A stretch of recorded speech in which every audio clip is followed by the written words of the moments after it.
صدري ويسر لي أمري واحلل عقدة من لساني يفقهوا قولي رب أوزعني أن أشكر نعمتك التي أنعمت علي وعلى والدي وأن أعمل صالحا ترضاه وأصلح لي في ذريتي إني تبت إليك وإني من المسلمين اللهم علمنا ما ينفعنا قولوا آمين وانفعنا بما علمتنا وزدنا علما يا رب العالمين اللهم فقهنا في الدين وعلمنا التأويل وجعلنا من أهل القرآن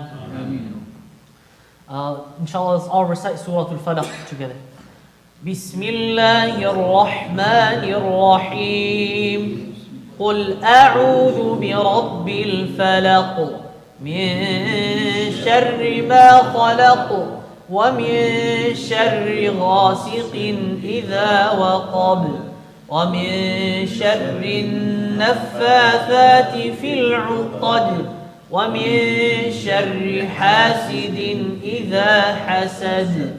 Let's add Surah An-Nas also. بسم الله الرحمن الرحيم قل أعوذ برب الناس ملك الناس إله الناس من شر الوسواس الخناس الذي يوسوس في صدور الناس من الجنة والناس. صدق الله العظيم. As you all noticed, every week whenever I give the Tafsir lecture, I usually only read one surah. But today I read Surah al-Falaq, which is what we're going to cover, but I added to it Surah An-Nas. Because these two surahs, they're called the Mu'awwidhatain, right? These two surahs are the surahs that you read for protection. These two surahs were revealed together. When were they revealed? There is disagreement between the scholars, but based off of what I read, is that the surahs were revealed in Mecca, but they were brought into context into the Prophet ﷺ, his life, when someone put sihr on him, and he was told to read those two surahs for protection and to remove the knots, which we'll go to shortly. Basically, some sahirat, some witches, they put sihr on the Prophet ﷺ. And that sihr had 11 knots. Each knot was removed by reading one ayah from these two surahs. This surah has 5, the other one, Surah An-Nas, has 6. If we have any mathematicians? Yes. Surah al-Falaq, Allah subhanahu wa ta'ala, He begins. Of course, you should be saying the surah all the time. These two surahs, you're supposed to be saying all the time. After every salah, you're supposed to say it. Before sleeping, these two surahs. When you wake up, these two surahs, sabah and masa. You should be saying it from your adhkar al-sabah and masa. And also after every salah. It should be something that is flowing from the tongues of all of us all the time to seek protection with Allah subhanahu wa ta'ala. Let's go into the tafsir of the surah. Allah subhanahu wa ta'ala, He says, قُلْ أَعُوذُ, say, I seek refuge and help بِرَبِّ الْفَلَقِ, with the Lord of al-Falaq. The ulama, they explain falaq, and there's a few opinions, but what the majority go with is that it's the dawn, the dawn break, the morning. قُلْ أَعُوذُ بِرَبِّ الْفَلَقِ, say, I seek refuge with Allah subhanahu wa ta'ala, the Lord of the dawn break, or the morning. And what that means that, after a long night of darkness, of dhulumat, and this is a sort of majaz that's sort of being shown here, is that a night of darkness, Allah subhanahu wa ta'ala, He's the Lord of light. Nurun ala nur Rabbuna azza wa jal. Wa nabiyyuna sallallahu alayhi wa sallam, He's also nur. Okay? And so Allah subhanahu wa ta'ala, He's giving this image. قُلْ أَعُوذُ بِرَبِّ الْفَلَقِ, the Lord of the dawn. And another opinion is that كُلُّ مَا everything that Allah subhanahu wa ta'ala, that He chooses to crack open, and it's like a seed that you put and it cracks open. Another opinion, it's that it's like a crack in Jahannam. These are other opinions, but if you look at any translation, it's going to show you dawn, okay? Because this is the majority opinion. مِن شَرِّ مَا خَلَقَ, from the evil of what He azza wa jal created, okay? And this is يشمل الكل, all sorts of evil. You just seek protection with Allah subhanahu wa ta'ala from all evil, right? من شر ما خلق, you seek protection and help with Allah subhanahu wa ta'ala from all sorts of evil, from humans, from animals, from every sort of evil that you could possibly think of. You seek refuge and protection with Allah subhanahu wa ta'ala from it. And then you go into specifics. وَمِن شَرِّ غَاسِقٍ إِذَا وَقَبْ. And from the evil of ghasiq إِذَا وَقَبْ. There's 8 opinions in it, okay? But they're all very similar. The one that usually, the more apparent opinion, أَنَّهُ اللَّيْلِ إِذَا أَظْلَمْ. Okay? From the evil of the night when it becomes dark. The evil of the night when it becomes dark, when it penetrates. Okay? When the darkness penetrates into the sky. And why does Allah subhanahu wa ta'ala specify this? It's because the shayateen, the devils, min al-insi wal jinn, they come out at the night time. Human jinns and jinn, shayateen, they all come out at this time. In the clubs, do they go in the morning and have parties? When do they go? Salah. Astaghfirullah. Okay. They go in the night time. When do the people do fahisha? They do it at nighttime. When do they do all of the sins? At nighttime. When do people choose to steal? At nighttime. The nighttime is an opportunity for people that want to do evil. And shayateen also come out at this time. So if you have children that are playing Maghrib time, I remember growing up that if it was Maghrib time, you are supposed to be inside the house. There is no playing outside when it's Maghrib time. Khalas, get your behind back inside the house. Maghrib time, there's no playing around. Go inside. We should also encourage our kids that Maghrib time, you bring them inside. So shayateen, they love coming out at night time. Okay. Another opinion is that it's the moon. Okay, but not the moon in general. إِذَا وَقَبْ, over here it means when there's an eclipse. You see, the Prophet ﷺ, when he saw the moon, he said to Aisha, إِسْتَعِيذِ بِاللَّهِ مِنْ شَرِّ هَذَا فَإِنَّهُ الْغَاسِقْ إِذَا وَقَبْ. He said, referring to the moon, it is the ghasiq إِذَا وَقَبْ, meaning when the moon becomes dark with an eclipse. There's also another opinion that it's the sun when it sets. Again, all of it is referring back to when the darkness penetrates. You see, whenever it becomes dark. Or when the day becomes night. Again, all very similar opinions. There's an opinion here that if I mention it, some of you, I don't know if I should mention it. Maybe I'll say it in Arabic and I won't say it in English. If anybody doesn't understand, they can ask me later.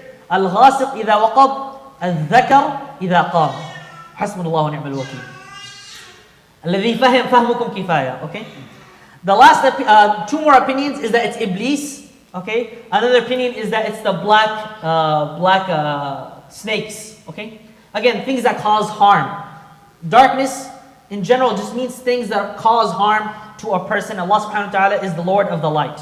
Okay? وَمِن شَرِّ غَاسِقٍ إِذَا وَقَبْ. You seek refuge with Allah subhanahu wa ta'ala from all things that are dark. وَمِن شَرِّ النَّفَّاثَاتِ فِي الْعُقَدِ. You seek protection with Allah subhanahu wa ta'ala from the evil of naffathat. What is naffathat? The sahirat, the witches, right? Those that do sihr, okay? And sihr, as-sahir kafir. Anyone who involves themselves in magic, they are kafir. Because the only way you could do magic is if you do shirk with Allah subhanahu wa ta'ala. And you work with the shayateen and you become basically a slave to the shayateen. They tell you do this, you do this. They tell you do that, you do that. And with that, they do the magic, okay? An-nafithat, an-nafath is, it's not blowing, it's not spitting. I'm sure you've seen it.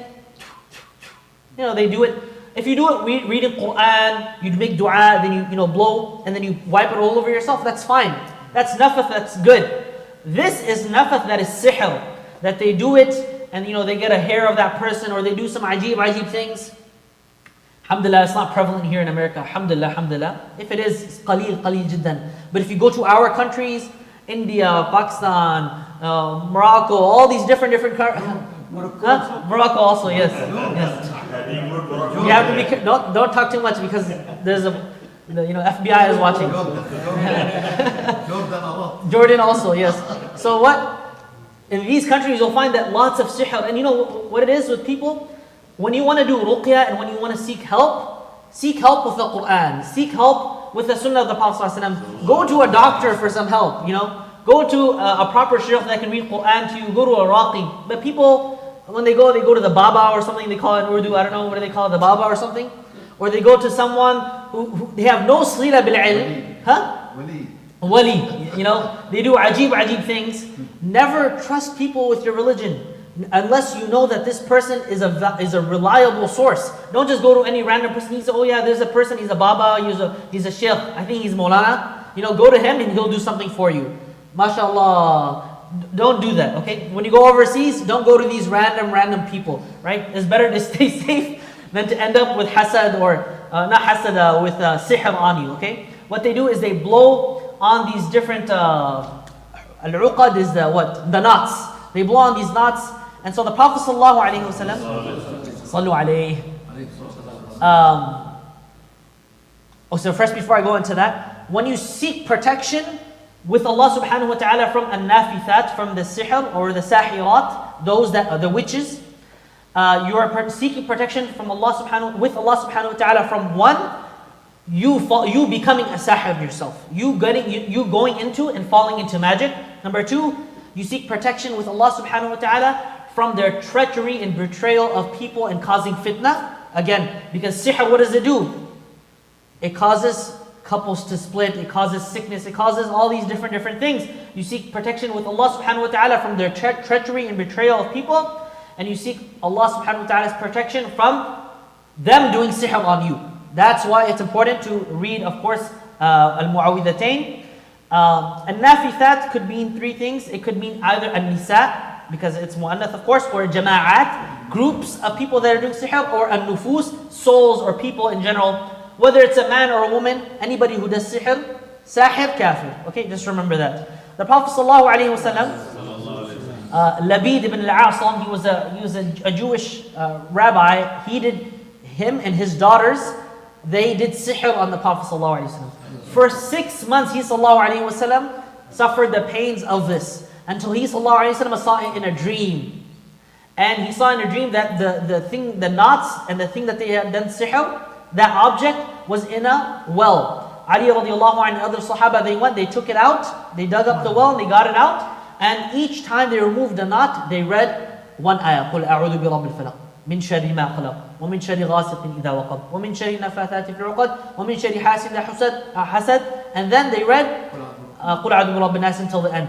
By the way, Abu Hanifa, this is qira'ah shadda, meaning you cannot read this in salah. He would read قُلْ أَعُوذُ بِرَبِّ الْفَلَقِ مِنْ شَرِّ مَا خَلَقَ. Abu Hanifa used to read this. Okay, it's mentioned in Tafsir and Nasafi.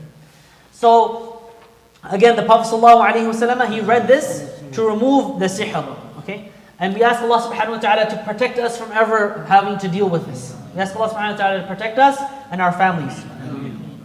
Okay, hasad, then وَمِن شَرِّ حَاسِدٍ إِذَا حَسَدٍ, the last ayah, and you seek protection from the evil of the person who is jealous, hasid, idha hasad, when he shows jealousy.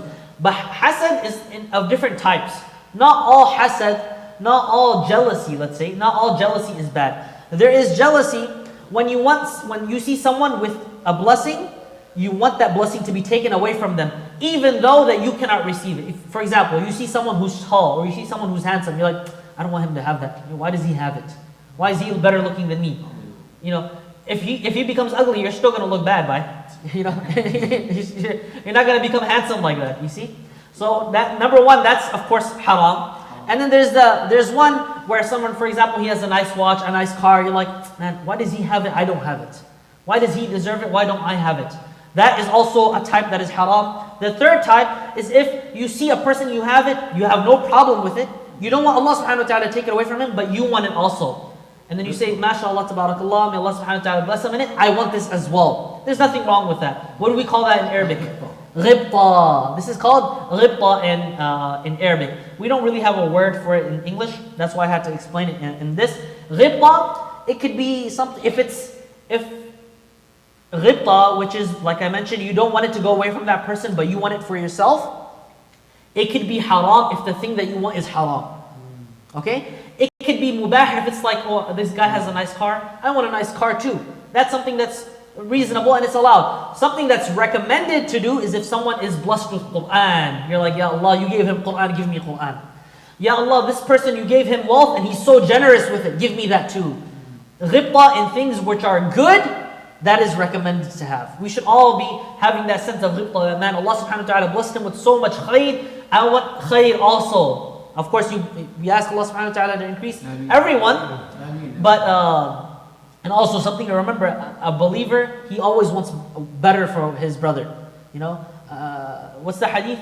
من كان يؤمن بالله واليوم الآخر لا يؤمن أحدكم حتى يحب لأخيه ما يحب لنفسه. None of you truly believes until he loves for his brother what he loves for himself.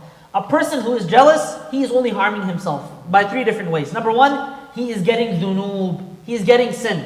Okay, because he's hasad, jealousy in the wrong way is haram. Number 2, he is showing bad adab with Allah subhanahu wa ta'ala. Because Allah subhanahu wa ta'ala, it's as though he's saying, Ya Allah, I'm not grateful for what you gave me. And Ya Allah, why would you give this to him? That's what you're saying to Allah subhanahu wa ta'ala when you have jealousy, the wrong haram jealousy. It's as though you're doing su'ul adab by Allah azza wa jal. Well, we ask Allah subhanahu wa ta'ala never to show su'ul adab with him. And the third, he's just hurting his own heart. You know, he's burning himself. Because he's like, man, this guy has this guy has that, and this guy has that. He's causing himself stress, he's causing himself anxiety. That's why, and you know, Ibn Juzay, he mentions, we ask Allah subhanahu wa ta'ala to make us mahsudin la hasidin. Qulu ameen. We ask Allah subhanahu wa ta'ala to make us people that people are jealous of us in a good way. And make us not people that are jealous of others. There's a line of poetry, إِنِّي لَا أَرْحَمُ حَاسِدِي لِفَاطِمَةٍ until نظروا صنيع الله بي في فعيونهم في جنة وقلوبهم في نار. He said, I show mercy on the one who has hasad over me, because you know when he sees what Allah subhanahu wa ta'ala has done for me, his eyes are in Jannah, but his heart is in the hellfire. You see, because he sees the person and all of what Allah subhanahu wa ta'ala has blessed him with. So again, we should not show hasad to our brothers, and we should want good for them. What are some lessons, some reflections that we can take from this surah? Number 1, قِيمَةُ الْعِلْمِ فِي الْعَمَلِ بِهِ. The value of knowledge is when you act with it. Not when you just have knowledge and information in your head. Allah subhanahu wa ta'ala, when you know that none can help you except Him, when you know that He Azza wa Jal is the only one that could help you from the evils of the people, the evils of the dunya, then the qima of the ilm, the value of the ilm is when you do amal with it. And that's why we say, قُلْ أَعُوذُ بِرَبِّ الْفَلَقِ. We seek isti'adha, we seek refuge in Allah subhanahu wa ta'ala. And it also shows us the value of isti'adha in the life of a Muslim, and why we need to always seek refuge and help with Allah subhanahu wa ta'ala in all of our affairs. So we should always be saying, أعوذ بالله من الشيطان الرجيم, أعوذ برب الفلق, أعوذ برب الناس. We should always be seeking refuge and help with Allah subhanahu wa ta'ala. Another point is that keeping yourself out of harm's way is sought for in Sharia. Don't put yourself ever in harm's way. You're supposed to always seek protection. Al-wiqaya manhaj shar'i. Seeking protection, keeping yourself out of harm's way is what Allah subhanahu wa ta'ala wants from us. Not to say, I'm going to get into problems, I want this. No, stay out of the problem, stay out of harm's way. This is something that a believer must do. He stays out of harm's way and he seeks protection from that. And that means in everything. We don't put ourselves ever in harm's way. Of course, there is no path in removing the harms of the dunya except with attachment to Allah subhanahu wa ta'ala. He is the only one that could truly help us. And لِكُلِّ دَاءٍ دَوَاءٍ. We all know this hadith. For every sickness there is a cure. And for لِكُلِّ مُشْكِلَةٍ حَلٍ. For every problem there is a solution. There is shar, there is evil in the world. But the cure to that is you seek refuge from Allah, with Allah subhanahu wa ta'ala. You seek help from Allah subhanahu wa ta'ala. That is the cure. So any problem that we face in our life, depression, anxiety, whatever it is, I promise there is a solution that Allah subhanahu wa ta'ala has put. There is a solution. Just you have to look for it and you have to find it. And you have to ask the right people. The last thing is that sometimes Allah subhanahu wa ta'ala, He puts those problems and trials and tests in our life because He knows that by those tests and trials, it will be a reason for us to come closer to Him.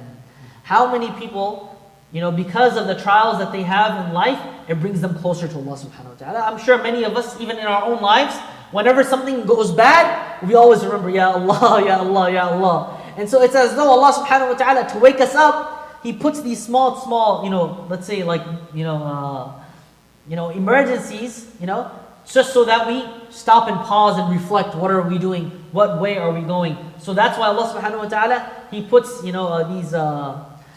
Huh? Speed bumps, you know. Imagine you had a car, right? And it had no brakes. The brakes didn't work, okay? And you have to drive somewhere. You're going to get into an accident.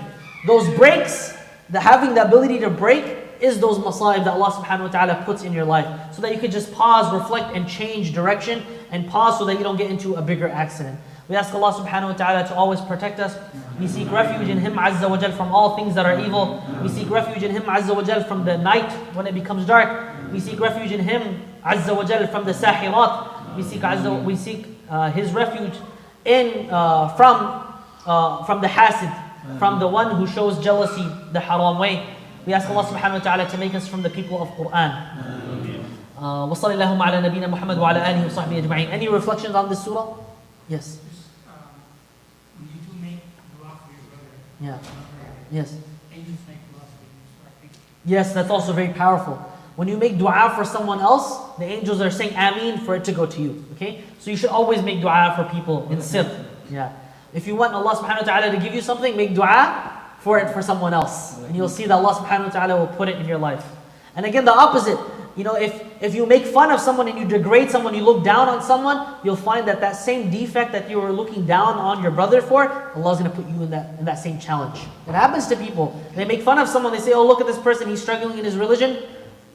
A few months later, he finds himself struggling in that same exact issue. So never look down on anybody, wish good for your brother, and always pray for them. This is a good manhaj. Yeah. Anything else? Any reflections? Yes. Announcement. Bismillah. Bismillah. Go ahead. Brother Ubaidullah, Assalamu alaikum. he's here from New Jersey, MashaAllah. and he's doing the work for Human Necessity Foundation. Okay. So what they do is in Pakistan, rural area where they don't have access to water, Mm. people are trying to get water a couple of miles away. Some people are dying while they're getting the water. Subhanallah. So what they're doing is they're using a technology to put the water through a solar panel. Yeah. Inshallah, there will be more description, but he wanted a couple of minutes to talk to the audience. Of course. Bismillah. Is this related to the event on Friday? Yeah, it's related to the event, yeah. Inshallah, yeah, there's no haraj. Of course, come here. Bismillah. If you want to give it after you finish, or... No, I'm done. I'm done. Bismillah. It's quick enough. No, of course, go ahead. You can use that mic. It'd be better. If you want to sit, or you I can think you stand. can just speak.